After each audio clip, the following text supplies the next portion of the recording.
இன்னைக்கு நம்ம யாரை பத்தி பார்க்க போறோம் அப்படின்னா Nirmala Sitharaman, sales girl to India second woman defence minister. நீண்ட பயணம், மிகப்பெரிய பாதை, மிகப்பெரிய பதவி. இதுக்கு அவங்க எப்படி வந்தாங்க, என்னென்ன ஸ்ட்ரகிள் ஃபேஸ் பண்ணாங்க.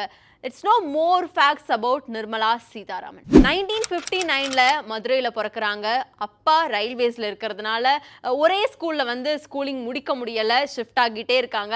இவங்க ஸ்கூலிங் கம்ப்ளீட்டாக முடிச்சது திருச்சியில் இருக்க சீதாலட்சுமி ஸ்கூலில்.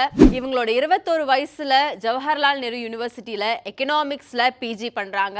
அந்த டைமில் தான் இவங்களுக்கு பாலிடிக்ஸ் மேலே அதிகமான ஈடுபாடு வருது. அங்கே இருக்க ஒரு ஸ்டூடெண்ட்ஸ் குரூப்பில் இவங்க ஜாயின் பண்ணுறாங்க. அந்த குரூப்பில் எப்படின்னா இடதுசாரி வலதுசாரி ரெண்டு புறமும் பேசுற மாதிரி ட்ரைனிங் கொடுப்பாங்க.